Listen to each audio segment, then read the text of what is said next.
Is All the right. is What? the okay for me? Can you see Yeah, me? yeah, it's great. Okay. It's Okay. great. Cool. Uh, all right. Usually just like a little delay there. Cool. We are now streaming, so Cool. we'll give everybody a second to click in. But if you're just joining us right now, my name is Kristyn Moore. I'm the direct sales specialist here at Powell Flutes, and joining me today is one of our wonderful Powell artists, all the way from Singapore, Rich Shu. We're so happy to have him at 2 a.m. his time. That definitely deserves some gratitude. Thank you. No, no, it's my pleasure. Thank you. Yeah, and so today we're going to be, discussing Ritz's career as both a classical, orchestral, jazz, studio musician, all of that kind of amazing stuff that he does, and his instrument, his Powell Conservatory Aurumite flute.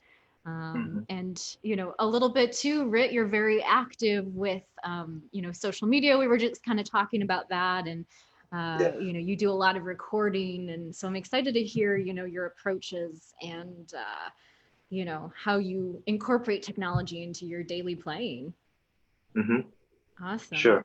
And so you were just saying we'll give everybody a few more minutes to kind of tune in and everything and get settled and adjust their sound levels. But you were just coming from a gig, so this is the end of your day. So hopefully you'll get to go to bed after this. And I took a nap, so I should be fine. oh, good, good. Is this a Yeah. normal like timeline for you where you're up late like that as a jazz flutist? I mean, not really. I mean, usually I go to bed around this time. Okay, Yeah. that's good. That's good. Just so Uh, rare. I mean, it's just so rare that we had that video recording before, because as I was telling you, there's no gigs right now, so everything is just pre-recorded.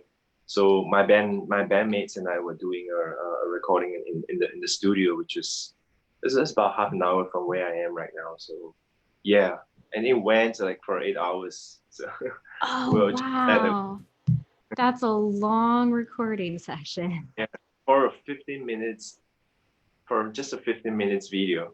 Oh So my that's gosh. yeah. Yeah, 8 hours for for 15 8 hours. minutes. It was a huge. Wow. There was a lot of logistics involved. So There were a lot of mistakes. yeah, logistics, Oh, logistics. logistics. Yeah, Gotcha. uh, Gotcha. Oh, wow. hanging around a long time. Yeah, Yeah, yeah. And I yeah. feel like that's something, maybe like non-musicians aren't always aware of is that, those little bits I, often take a really long time. yeah, yeah. Those things behind the scenes. Yeah. Yeah, absolutely. All right. Well, Daniel Sharp says hi, and you can't believe it's Oh, 2 a.m. hi Daniel. And hello, Francois is watching. Hi, Francois. Uh, I all right. could I actually So, see from oh, I'm here, sorry, go or ahead. can I see who's online from here, or I can see it.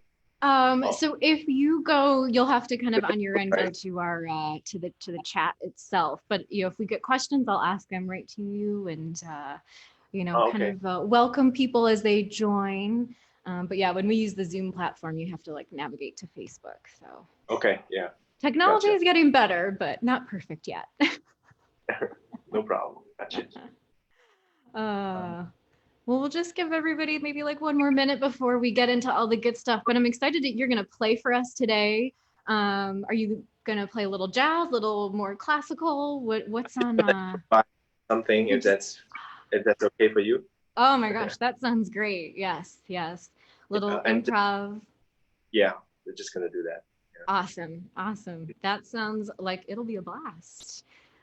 So for those of you who are just joining us now, my name is Kristyn Moore. I'm the direct sales specialist here at Powell. And joining me for today's live webcast Q&A called The Multi-Genre Flutist is Powell artist Rich Shu. He is a Singaporean flutist, currently now in Singapore, 12 hours ahead of us. I'm here actually, for those of you who have caught our previous episodes, I'm actually now here instead of at my home, but at Powell Flutes in Maynard at the workshop. So it's nice to be back with all of my cohorts and flute maker friends. And so hello to our flute makers who might be tuning in today. Thank you for your wonderful work and plugging away above me. If you guys hear some noises today, that's it's flutes being made in process. All right. So, welcome to everybody who has joined. And, we've had so many of these episodes now, and we've really enjoyed getting to connect with our artists and talk about our instruments, whether it's Powell flutes or buffet clarinets. So every Thursday, every month on every Thursday at 2:00, we have a new webcast episode for you. Check out our Buffet Crampon New York showroom website, Facebook page for the full schedule. We'll tease a little bit at the end what's coming up next week. But today we have Powell artist Rich Chu. He is a classical flutist, a jazz flutist. He does studio recording, really, the multi-genre flutist in front of us today. So thanks for joining, Rich. Thank you. Thank you so much. So I would, a little bit about you. You maybe are not, you're very well known in Singapore. You've been playing from a very young age and have won all these competitions and everything. And for our American audience, they might know you. You won the jazz flute competition at the NFA convention in 2016. Is that correct? 2014, that's right. Yeah. So was that your first time coming to the States and playing in front of an American audience like that? No, I mean, actually the first time was also NFA. That was 2011. It was at Charlotte, North Carolina. Were you there? I was not. Actually, believe it or not, quick little side note, my first NFA convention in 2017 was for Powell Flutes. I never went as a spectator. Oh, wow. Okay. I know. Yeah. But now I'm making up for last time. Right. So the first time for me was at Charlotte. That was the jazz flute masterclass competition. So there were 3 of us that were selected to perform it was like a masterclass, and I was selected to perform. I remember it was Jamie Baum that was hosting the masterclass. Yeah. So I was one of the participants that were selected. So that was the first time that I came to the States. That was 2011, and then in 2013. Actually in 2012, I went to New York for a month. Just right, yeah. For me, going to New York was like the pilgrimage, Yeah. It's like the jazz pilgrimage. Absolutely. So, I just put together some money, whatever money that I had, and I went for it for a month. I stayed in New York and I was just checking out the music scene. I was taking lessons and just completely immersing myself in that environment. Wow. Yeah, that's the best way to do it. And I mean, there's so many jazz clubs that you can go to, and every night it's a different performer. And a month it sounds like a long time, but I'm sure it went so quickly.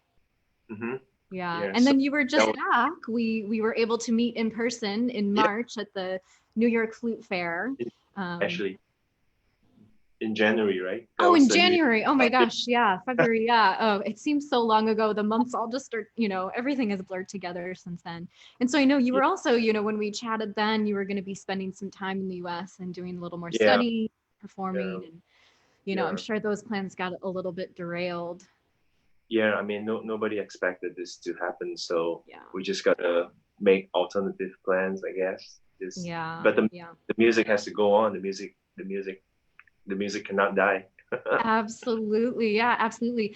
And, kind of going in that vein, you, as I mentioned, do a lot of playing and performing on your social media accounts, your Instagram. There's so many videos. Can you tell us a little bit about your approach? And I know you started that even before COVID began, you were really active like that. So, what's your approach? Are you going for like perfect videos, or Is it more just like daily practice sessions? Well, actually, it's a kind of a mixture of everything. Um, but I mean, at the very core of it is just finding time for myself to practice. It's just a good kind of a reason for me to get into the shed, as we call it. Yeah. So, I mean, I would think about something that interests me, and then I would try to find snippets of it that is not too long, because I feel that the whole Instagram thing, it's usually videos are not that long, are pretty short. So I try to keep things to probably a couple of seconds if I could, but if not, maybe 10, 15 seconds, and just something like an excerpt of something. Well, it could be orchestra excerpt if I'm feeling it like that. But Yeah. like, I mean, most people are already doing it, so I don't see the point of posting me playing orchestra extras when people are already doing it. So I mean, I find other things that are interesting to me, like maybe something in the jazz realm, or just something that I'm practicing on my instrument. It could be a technical thing, or it could be something that I heard in an album that I really love, and so I kind of transcribed it, and I'll practice it in all 12 keys. That's kind of the jazz thing to do. Yeah, Yes. so I'll do that, and then I will find something that really sits comfortable for me, and then I will share it and just make a video about it, and hopefully somebody out there would get something, because something I realized is that you really can't please everyone, like, so the only thing you can do is to be true to yourself and be as authentic, and if someone resonates with what you do, then you found your followers, and that's great. So I think it's important to just be authentic and be who you are. I love that approach, and it's so true. No matter how perfect a performance is, somebody's gonna find something to nitpick, right? Yeah. Yeah, as long as you're putting, out there, what you want to play with passion. And I think it's cool too that, you put music out there that maybe it isn't perfect, but you're putting it out there, you're sharing it with the world, and it's a reflection of what you want to play in that moment. I think that's a really beautiful thought. Exactly. Yeah, exactly. That's for me, that's it. It's just, and to have some kind of momentum with this, because it is a project. It is a long-term project, Yes, right? Social absolutely. media project. So, well, yeah. So I'm trying to pace myself, and sometimes if I have an idea, I will write it down on the notebook, and maybe I'll post it the next day or something like that. Yeah. I like Yeah. that. I like that. And Yeah. so, what kind of setup do you have? I mean, do you have like a big camera, or, fancy microphone, and like Actually, home recording studio? well, right. Actually, I'm just using my iPhone. Oh my gosh, that's amazing. Yeah, it's just that. And I mean, for some of the collaboration videos, there's an app called Acapella. I'm not Hmm. sure if you're aware of that. Yeah. Yes. So Yeah. it's just iPhone video or acapella. That's it. Wow. Yeah, I think Yeah. that's so great. You don't need all the fancy equipment necessarily, especially nowadays. If you're putting something out there, and you're just using the resources in front of you, I love it. That's really Yeah. cool. It makes things really quick as well. So I try Yes. to. I mean, sometimes I'll do some editing if I'm making like a funny video or something like that, where I'm doing some acting, which I did before in a couple of years ago. So I would do some video editing on iMovie, which is all done on the phone. So it's really easy. Yeah. So I don't know. I think we should challenge our viewers to, put something out there, even if it's not perfect, whatever you're feeling, whatever your heart wants to play, get your phone out, post it to social media, and, we can fill our news feeds with more music then. I just want Mm-hmm. to say thanks to everybody who's tuned in so far. Hi, Lynn Valenti. She's up in Vermont. So nice to hear from you. Janet from Minnesota. Janet, I'm not going to try to pronounce your last name because I feel like it might not come out too well. Hello, Pan Fan, all the way from Bangkok, so closer to you, Rit.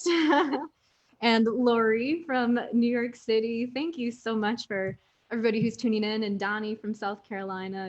It's great to have some listeners. So, Rit, you're a multi-genre flutist. Did you always know that you wanted to go into classical and jazz and kind of do a little bit of everything, or how did your career develop into this? Wow, that's a huge question, which I was thinking a lot about it before.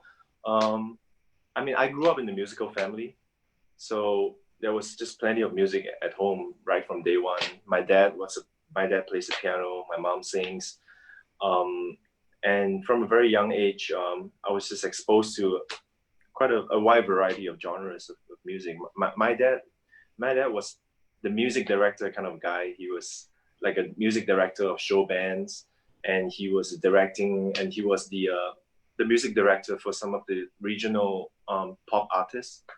So yeah, so my dad was like the backing band, Wow. and then he was touring Asia. So that's his thing. So I grew up with a dad who was a touring musician. Wow. So my mom sings. She sings traditional like Cantonese opera. So yeah, so there's just lots of things going on, and for me at a very young age, I was just very attuned to it. I just absorbed everything. So yeah, I was always curious. I remember being always very curious, and I think when I first heard the flute, I was probably around 8 or 9, and I the first video I remember seeing a video of an orchestra performance actually, and I remember just being so intrigued by the idea of playing the flute in the orchestra. It actually wasn't playing solo. It was playing orchestra that really got me so I mean so amazed by that. So I really checked out orchestra music a lot. And at the same time, my dad, I mean, he was really the one that exposed me to jazz music at the same time while all this was going on. So I checked out lots of records, and then I heard what was the flute record? Different. I'm just trying to remember. The very first time that I heard a crossover album was actually Paul Fright. The name sounds familiar. Yeah, the Boston Pops. I yeah. I was gonna say he sounds like I feel like I remember him being a Boston flutist. Yeah, probably in the 70s or 80s, something like that. So he actually made an album. He played Barbara Streisand's music on flute, and that was so beautiful for me. It's like the tone just totally captivated me, and so I knew I was going to play the flute, and I was just going to be it was going to be sort of a lifelong fascination for me. And at the same time, I was listening to lots of jazz records, and so I remember hearing Hubert Laws, and when it was like probably 10 or 11, and I just got so amazed by the idea that you could be that, like, I mean, a classical instrument, even though it's like mostly known as a classical instrument, you could be so free with it. You could be so free, and you can be so spontaneous, but at the same time, it's you could be so spontaneous within a structure. So that idea of just being free within a structure, I mean, structure like the tune or the song, and you could just improvise over it. That just was that idea just blew me away. Just like, wow, I was just so amazed that you could do that. So so then, I mean, my journey was, well, that was probably, I don't know, so many years ago, but so I've always been listening to music and always absorbing. But for me, the classical training, I feel it gave me the foundation in terms of the sound, in terms of the sound and projection, and how I would like to hear myself on the instrument. I think really the classical foundation was important for me in terms of sound development. And then whereas being able to improvise and all that, I learned from listening from piano players to trumpet players to saxophone players, and so I try to incorporate that language over onto the flute. Yeah, so it's kind of like everything going on at the same time. But for me, really, it's when I think about improvising, the first thing in mind it's really sound. Excuse me. I think having a good sound it's imperative, at least for me. Yep. Yeah. So even today, I'm still working on long tones and all that. Aren't we all? Always long Yeah. tones. Yeah. So, at least for me, it's the end goal is to be able to use a good sound to be able to tell a personal story, improvising. Yeah. So that's kind of my end goal. Absolutely.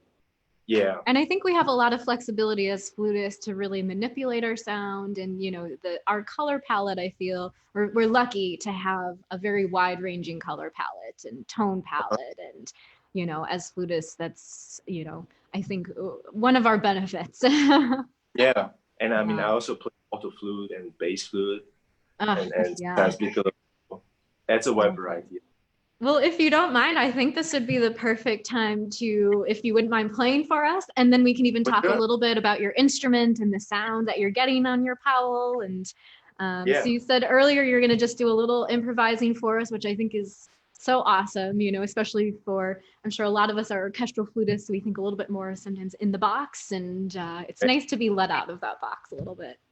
All right. So I totally have no agenda, I have no plan. I don't know what I'm just gonna go with the flow, all right? I love it. All right, whenever you're ready. Sure.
I ran out of range. Wow, bravo. Oh my gosh, that was, whew, my day is made. Oh my gosh. Thank you so much for playing. And I loved how you weaved in some of our favorites, Daphnis and Mendelssohn and Bach.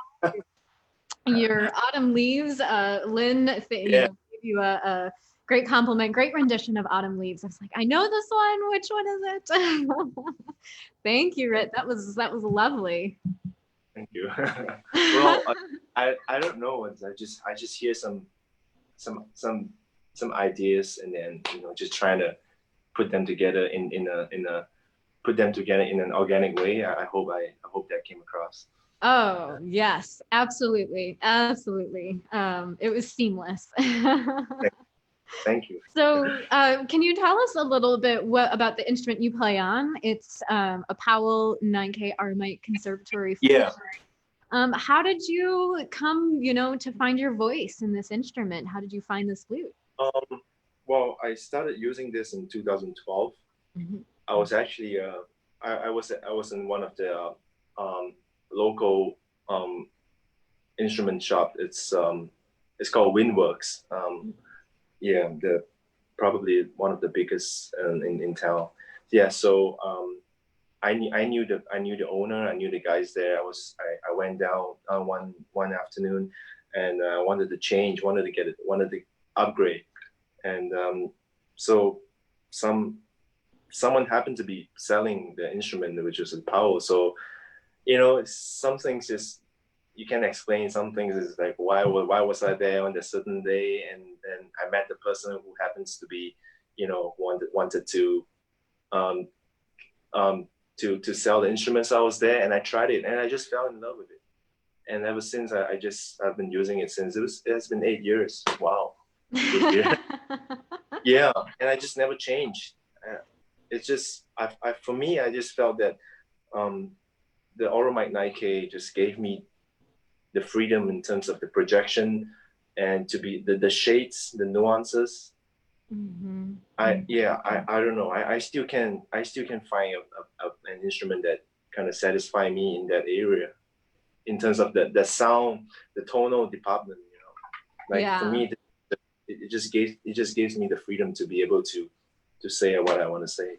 Yeah. That's so great to hear. And if you don't mind me explaining a little bit about what your flute is like for those of our audience members who are saying, 9K Aurumite, what does that mean? So your flute is a fusion of silver and 9-karat gold. So if we were to look inside Rit's flute, it's going to look silver. It is silver on the interior, but it's gold, 9-karat gold on the exterior. So we have our patented, this fusion is called Aurumite. We do it in 9K, we do it in 14K with silver. And what I really love about the 9K is that it has that beautiful brilliance of silver and, a hint of that warmth and darkness of gold. And, like you said, there's just a ton of flexibility with it to, manipulate the sound and get all those different colors. And your instrument has drawn tone holes, which I think makes it super light and just like zippy, and you can put a ton of air into it, but it's really gonna travel. So awesome. Yeah. Oh, you sound wonderful on it. So we couldn't ask for a better representation of that instrument and as a Powell artist. Oh, thank you. Yeah, you're welcome. You're welcome. So I'd love to hear, we've talked a lot about sound. Have you, when you're traveling around the world, especially between Singapore and America, do you notice a big difference in the approach to sound? I know there's a big difference between classical and jazz, and you're, kind of bringing that influence of classical into the jazz world, but as far as the different cultures. Well, I guess over here, there's a mixture of traditions. So in Singapore, what I noticed is a mixture there's a mixture of French tradition, there's a mixture of the American tradition. So it's nice. It's just all of it is happening at the same time. And I have many flute friends, right? So we talked about it, and so it's really interesting for me. Like, and also I learned so much from some of my classical flute friends. Just I mean, the players to check out, the albums to listen. So I just picked up everything and kind of put it together in my own way. Yeah. In terms of, I don't know, I think in Singapore, it's really a mixture of all that. I mean, for me, my teacher in the conservatory was, he's actually studied in Boston. This is probably the 90s. This is in the late 80s and 90s. So he was a student of Fenwick Smith. Yes. Oh, yes. We love Fenwick. Yeah, a Powell player, Powell, artist when he was still with us. Yes. Yeah. So my teacher, he started with Fenwick, and he also started with Paula Robinson. Oh. Yes. Yeah. So I guess it's kind of the what's the word, the lineage is kind of there. Yeah. So I kind of consider myself as part of that lineage. I don't know. Yeah. Yeah, that makes sense. Yeah. And I mean, it doesn't get, much better than Paul and Fenwick as far as that sound and, emulating that. Absolutely. Yeah. Yeah. So, but I mean, at the same time, I've been listening to a lot of different variety of artists. Wow, who I've been listening. I've been listening to Vincent Lucas. Listening to David Formisano, who has such a strong sound as well. Patrick. I still can't pronounce his last name. Gallis or Galois? Galois? You're right. Yeah. Sorry. I think that's it. I hope so. But I know who you're talking about. Yeah. And also a Finnish flute player. Oh damn, I can't remember his name. Petri Alanko. Okay. Yeah. So we'll have to check all of them out. We'll put the their names in the comments and whatnot, and yeah. So I mean, my point is I've also been listening to the different kind of flute sound that you could get, and then I'm still investigating. I'm listening. I'm like always curious, and and these are the masters of the, these are the real masters. I'm just so overwhelmed to listen to them in a good way. I mean, just feel so happy to listen to them. Yeah. And I think, our concept of sound is such a journey to, different stages of our life, and who, we hear something new and trying, experimenting, and it's continual. Yeah. Absolutely. Yeah. Very good. So I was wondering too, I know that if any of our friends in the audience, and I'll just give you a little bit of feedback. Everybody is thank you and beautiful playing, Rich and Julia and Lori, and so thank you so much. And then Joanne is watching from Toronto, Canada. So hello, Joanne, and Terrence from Singapore. So there we go. But yeah, if our audience has gone to your Instagram page at all, they'll notice that you also like to sing a lot and have a lovely singing voice. And I think as flutists, we know that singing and flute playing have a lot of similarities in terms of, the way we use our mouths and our throats and our diaphragms. And so how has, singing as much as you do and in the way you do influenced your flute playing and vice versa? I've always believed in singing. I've always, I mean, it's for me, I feel that the way I play should reflect the way I sing, and vice versa. Yeah. And so one of the ultimate goal for me is to be able to improvise on the flute and sound like I'm singing. I mean, and that's kind of one of the biggest compliment that someone could ever give to me. It's like you sound like you're singing.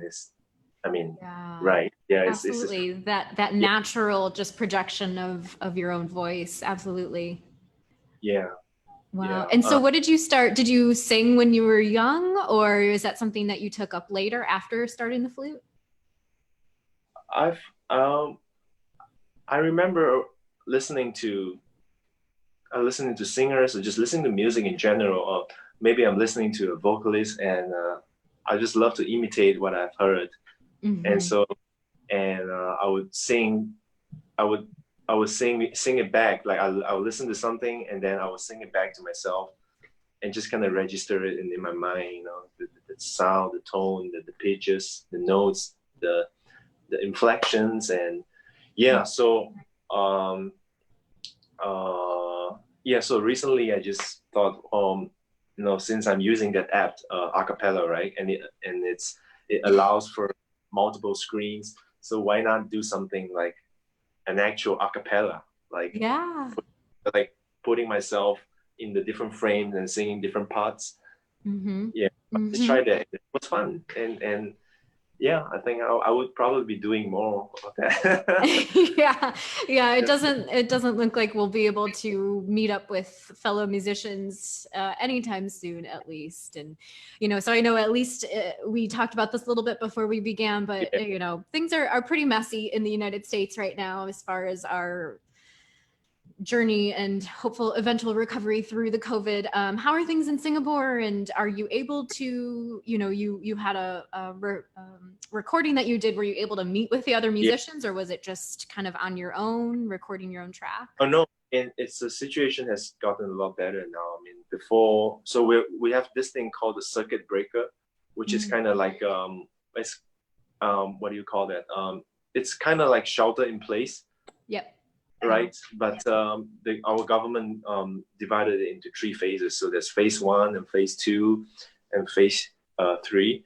So we're currently in phase 2, which is we are allowed to dine in. We're allowed to be outside of the home, and social gatherings of not more than 5 people. So yeah, I mean, it's kind of the government is easing on that restrictions now. So at least musicians get to, chamber, like a chamber size kind of musical groups. We get to come together and rehearse and play. So that's not a problem. That's good. Yeah. That's good. Yeah. Yeah, even just in a small context like that, it's amazing how much we miss that collaboration with other musicians, Yeah, absolutely. So what kind of projects do you have? I mean, it's hard to look into the future with, things are very precarious right now, but, do you have things lined up that you're looking forward to or you're working on as a work in progress for your playing and your career path? Yeah. The practicing aside, I'm writing tunes. Oh, wow. Writing tunes I actually released an EP back in October last year. So for anyone who's watching right now who's interested, it's on all the streaming platforms. Awesome. So yeah, the album is called "These Two Shall Pass." This Too Shall Pass. How appropriate.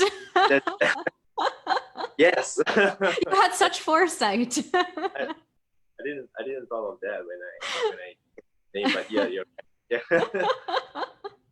So it's on Spotify and Apple. It's there are some of my original compositions, which is kind of as it's predominantly jazz, but also so with some you could definitely hear the classical influences as well as various other things. So so I'm actually writing new tunes and trying to prepare for the second album, but I don't know when that's gonna happen. Yeah, so in the meantime, I'm just writing a lot, and I'm studying, listening to lots of 20th century classical music, actually, like Bartok and Stravinsky and those Oliver Messiaen and all those. Those are, for me, in terms of compositionally speaking, those are like great influences on my writing. Absolutely. Yeah, they really push the limits and, not only of the music itself, but of what the musicians need to do and what of our instruments need to do. Do you do a lot of extended technique in your playing? I'm aware of it. Yeah, I'm aware of it, but when I'm improvising, not that much. Yeah. Let's say that much.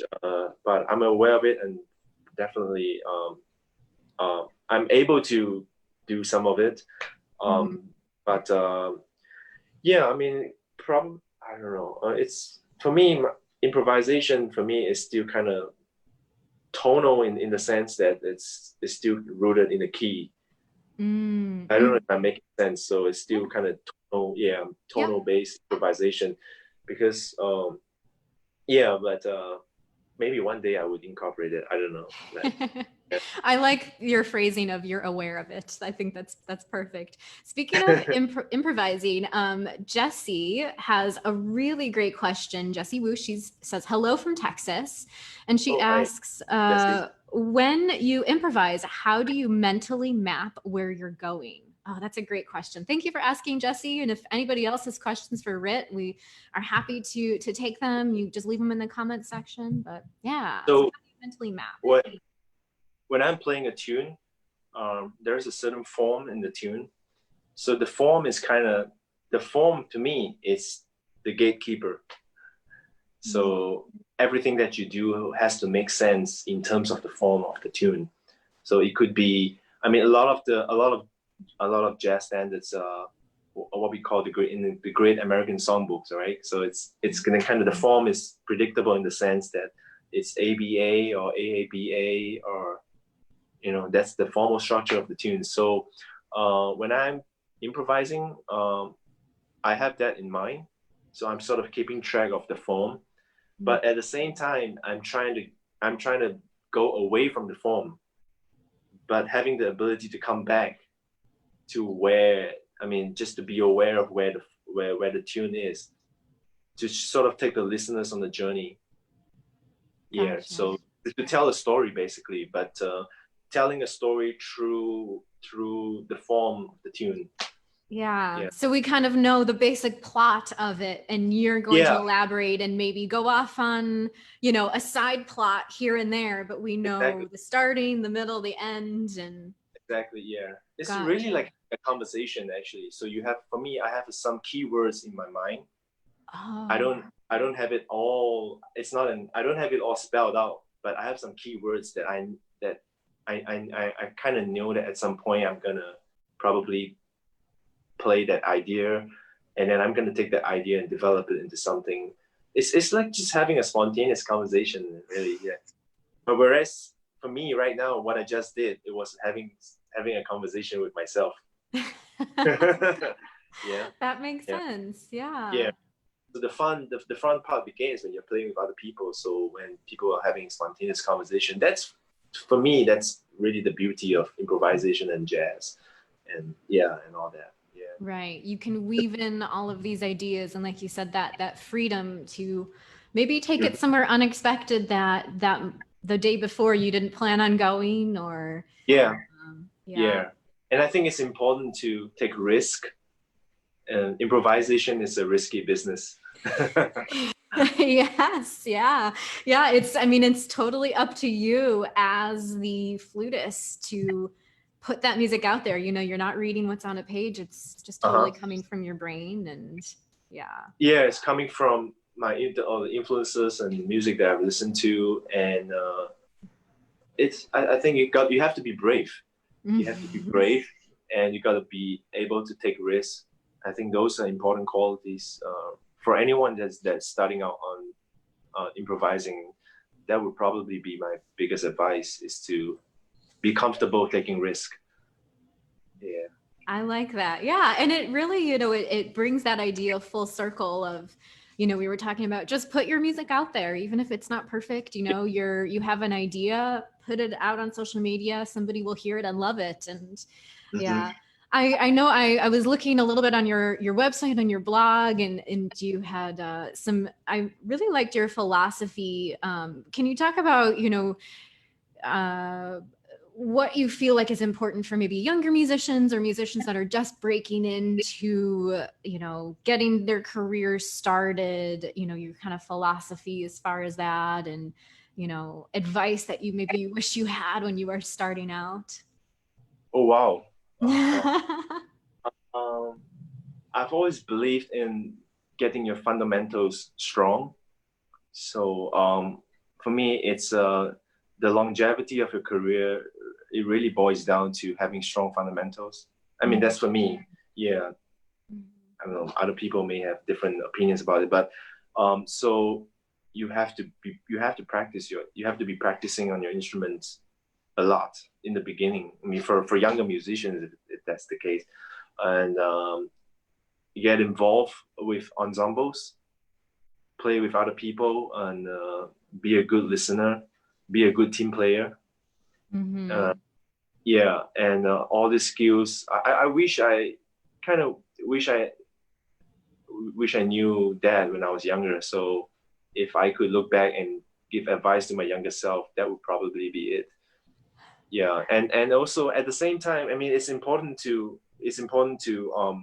take care of the business side of things as well, for sure, you know. But I feel that I had a friend who had this great, and he probably heard it from somewhere, but I can't remember. But he said this to me, that if you take care of the music will take care of the business. I love that. Yeah. I think So that's, yeah. Yeah, that to me it's really how I live. Mm-hmm. Absolutely. Yeah. I mean, it's, like you said, I don't think anybody would argue that the fundamentals, they have to be there, and yeah, that's so important. Yeah. I'm looking through our little feed, and we actually have another question for you if you're up for it. So hello, Nick. Thank you for your question. So Nick asks, what do you think of utilizing pre-memorized licks during improv? Thanks. Oh, for me, at the highest level, I don't want to be thinking. I want to be feeling more. Wow. So the thinking part of it is in the practice room, and so that's the time where I would try to use some what Nick said about some preconceived ideas, and try to see how it could fit into my narrative, telling the story through improvising. But when I'm performing, like doing an actual performance, I don't want to be thinking about that. I want to just play and really just let my feelings guide where I would like to go. If that, I don't know if that makes sense.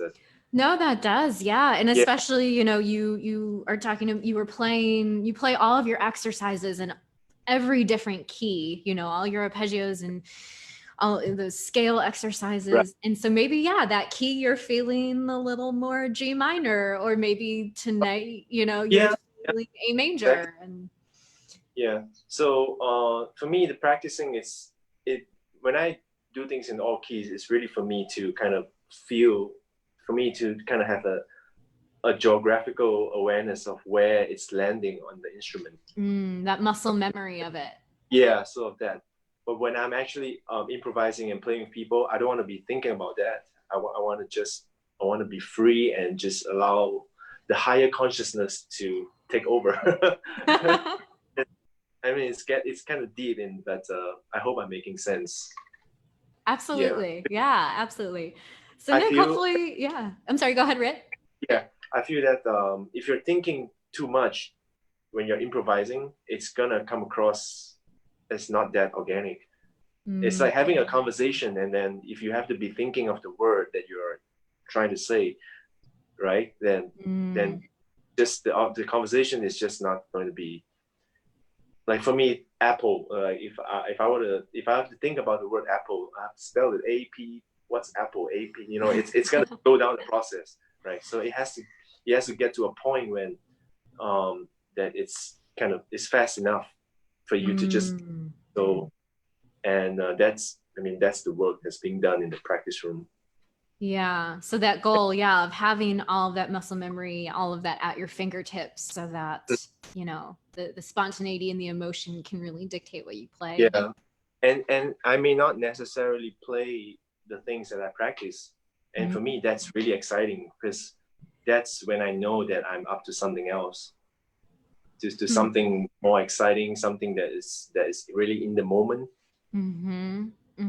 Yeah, that's like really that level that we all strive for, I think, and like the risk taking that you mentioned before, that is the perfect example.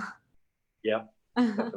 Well, thank you, Nick, for that great question. Hopefully that answered it for you. And let's see if we have any others. We do have a few minutes that we can hang out for a little bit more. But you know, if you're you know kind of tuned in late, we have a wonderful Powell artist, Rit Chu. He's here with me. He's in Singapore. I'm here at our Powell Flutes Boston workshop, actually for the first time since we started our little episodes. And I know Rit had asked before, what in the world is behind me? So if you haven't been fortunate enough to get to our workshop yet, that is our Powell Flutes owner's wall. Anybody who has a Powell flute is welcome to come. And when they visit, they sign it. So I'll give you guys a little scan upwards so you can kind of see. It stretches quite far up. And then we have our dear forefathers' signature up there. And if you were here with me and you could get nice and close, you would actually see we've had our signature wall so long that some of them are even faded. So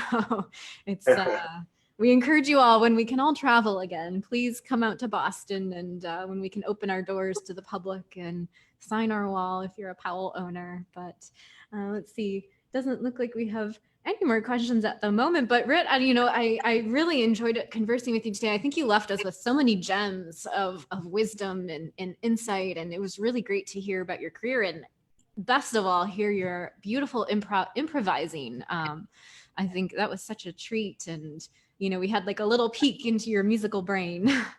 Thank you. Yeah. Thank you so much. Yeah. So thank you everybody for tuning in. You can find you know, profile on Rit on powellflutes.com website. Rit, you have your own website, correct? Rit.com. Yeah. Yeah, and do you have some music you mentioned on Spotify that we can listen to? Yeah, it's all up there on Apple, and just type in Richie Group and you'll be able to find it. Yeah. Awesome. And yeah, that album, This Too Shall Pass, and you can hear Rit performing on his beautiful Powell 9-carat Aurumite Conservatory flute. If you're interested and want to learn a little bit more about that, that's also on our website. You can always also reach out to us on Facebook. We're happy to talk about it and you know, be flute nerds a little bit more. So, but Rit, thanks so much again. Hopefully now, you know, it's almost 3 a.m. in Singapore. Is that right? Yeah, you're right. It's time to go to bed for you. So we'll say goodbye to our American and audience. And if you're in Asia or, you know, and in the Pacific out there, good night, hopefully. And Rit, thanks again. Thank you. All right. Bye, everybody. Bye.